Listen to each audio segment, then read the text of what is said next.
Today's poll, we asked you to vote on whether there should be a dress code for flying after Transportation Secretary Sean Duffy suggested not wearing pajamas to the airport in a TV interview. I call this just maybe dressing with some respect. Whether it's a pair of jeans and a decent shirt, I would encourage people to maybe dress a little better, which encourages us to maybe behave a little better. Let's try not to wear slippers and pajamas as we come to the airport. Are you dressing with respect? Are you keeping control of your children? Are you saying thank you to your flight attendants and your pilots? Are you saying please and thank you in general? The golden age of travel begins with you. This Sean Duffy, this guy who's running the travel thing, goes, how Americans turned flying into a cesspool of transportation. Secretary Sean Duffy urges travelers to dress up and be in a good mood. Hey, Sean, you. Hey, you, by the way. Shut the up. How about you get the planes in the sky, you scumbag, and shut the up. What's up, everybody? Major Retired Richard Ojeda here. And did you happen to see Sean Duffy's little airport dress code video? Turns out Department of Transportation's Sean Duffy was out here trying to sell his idea of travel attire etiquette to the most pissed off cross-section of humanity you'll ever come across, the delayed airline passengers. We have to think about how do we do a better job? How do we maintain maybe some of that frustration we have as we travel this Thanksgiving season? Maybe we should say please and thank you to our pilots and to our flight attendants. I'm sick of being lectured by this government that knows nothing about what's actually happening out there, okay? First of all, the whole entire experience of travel has become an unending hell, okay? Everybody is understaffed. There are delays at all the major airports.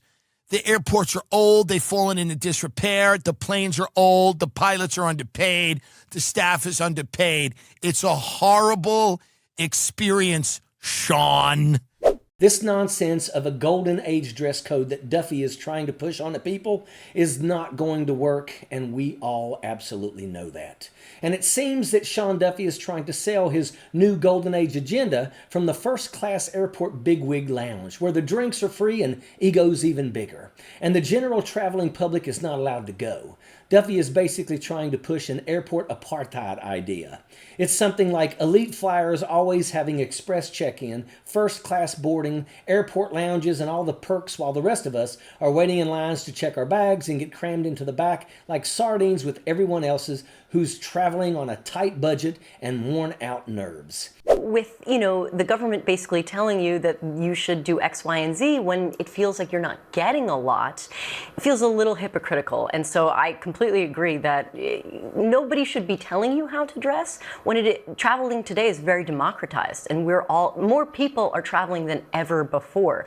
So we should be able to have those little creature comforts, and dressing for comfort is one of those ways to do so. All right, listen, I don't like anybody telling me what to do. He's saying that the million-miler first-class types don't want to see you or your snotty-nosed kid dressed in pajamas on their flight or in the airport. It's the classic clash of realities that plays out dramatically in our nation's airports sometimes. I mean, hell, they had an entire TV show devoted to airport meltdowns where people's stubborn expectations ran smack dab into airport brick walls that would leave them feeling disappointed and upset with life. Kudos to all the ticket agents and flight attendants and all those airline foals who literally make our travel experiences good. Not so much to Sean Duffy, who had single-handedly caused delays and cancellations that have pissed off the traveling public. Also, under Sean Duffy, the DOT, Department of Transportation, rolled back one of the biggest airline passenger protections on the table, a rule that would have forced airlines to automatically compensate you for delays and cancellations. Instead of holding airlines accountable, Duffy scrapped it, leaving travelers screwed while airlines walk away clean. So if it isn't painfully obviously yet, Sean Duffy is not on your side. And if you didn't already have a clear idea of just how raw the traveling public feels right now, Tim Dillon spells it out better than anybody. He captures the vibe perfectly. The anger of people who are done standing in endless lines, getting their bags lost, having flight delays blow up their vacations, and never getting anything back for their pain and suffering. Most people flying aren't rich, and when a flight gets canceled, they can't just throw down a credit card for a hotel or a $25 airport sandwich. The airlines aren't handing out vouchers anymore like they used to. The regular folks sure as hell aren't getting into those private lounges where guys like Sean Duffy hang out. That's why Dylan's whole "Hey Sean, F you, shut the F up" energy hits home. He's calling it out and saying it point blank. This isn't the golden age for everyone else, but hey, at least we don't have to take our shoes off anymore, huh? Meanwhile, airports are understaffed, everything's delayed, the infrastructure's falling apart, the planes are old, the pilots are underpaid, the staff is underpaid, TSA workers are out here getting fake $10,000 bonus checks. It's just a bad experience overall. And Duffy's out here lecturing people about pajamas.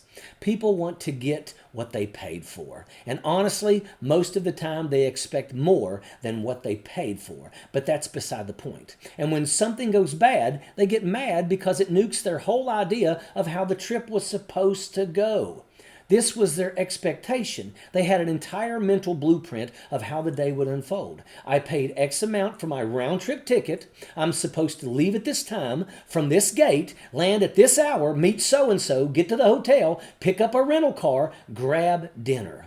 People plan all of this out in their heads, in their calendars, around their jobs, their families, their budgets. They expect the plan to actually happen. And when it doesn't, it causes great consternation. It creates this mental collision where expectations slam straight into reality. That's why we see meltdowns in airports. That's why you see people snapping, yelling, "Do you know who I am?" That's why egos get twisted into knots, tempers get inflated like balloons, and situations get out of control. Because that perfect plan that they had, gone, blown up, and nobody at the gate seems to care to their liking or isn't taking their beat down the way that they planned.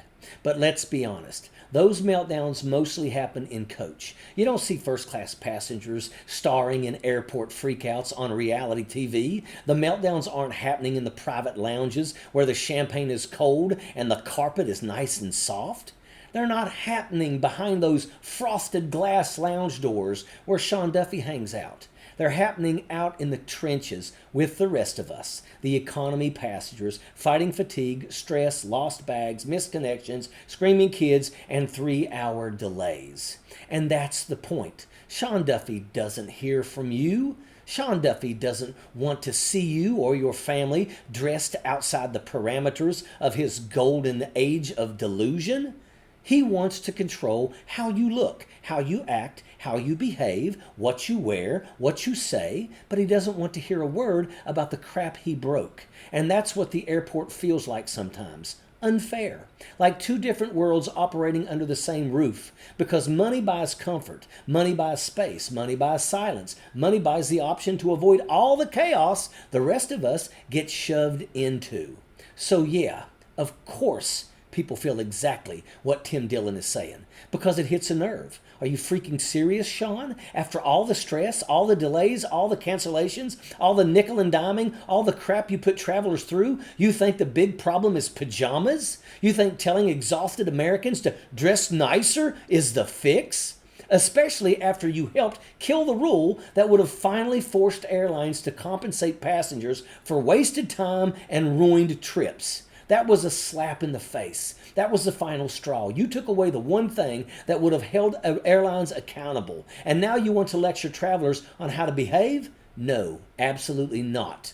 Wearing pajamas isn't the problem, Sean. You are. So go back to your first-class lounge, sit in your leather chair, sip your free cocktail, and do what Tim Dillon said. Shut the F up. It's like Sean Duffy is out here trying to push an airport apartheid. Think about it. He's trying to basically separate the rich from the rest of us. One world gets warm cookies, champagne, legroom, privacy, and bathrooms you're never allowed to use. And the other side, well, our world, gets shoved into a metal tube, charged for every ounce of luggage, treated like cattle, and told to behave better by a guy who has never waited in a security line in his entire damn life. You see it everywhere. Dedicated check-in lines for elites, special security lanes, private lounges hidden behind frosted glass, even different boarding tunnels and exits so the upper deck never has to brush shoulders with the people who actually keep the airline industry profitable. It's a quiet, institutionalized, you stay over there system built entirely around money and privilege. And Sean Duffy is standing at the top of it all, preaching from his ivory tower with a Bloody Mary in one hand and a first-class boarding pass in the other, telling exhausted travelers that their clothing is the problem. But let's be honest, this dress code nonsense isn't about respect. It's about telling regular people to clean themselves up before they're allowed to visually exist around the rich. It's about creating a vibe where first-class million-milers never have to see your kid in Paw Patrol hoodie or your worn-out sweatpants after a 3-hour delay. It's separating the desirable travelers from the undesirable ones. A velvet rope mentality dressed up as airport etiquette. A travel hierarchy where the wealthy glide above it all, untouched, unbothered, and unaccountable, while the rest of us are blamed for the mess that he has created. And if that isn't a perfect snapshot of Trump-era America, I don't know what is. And that is an absolute fact. Sappers clear the way, airborne all the way.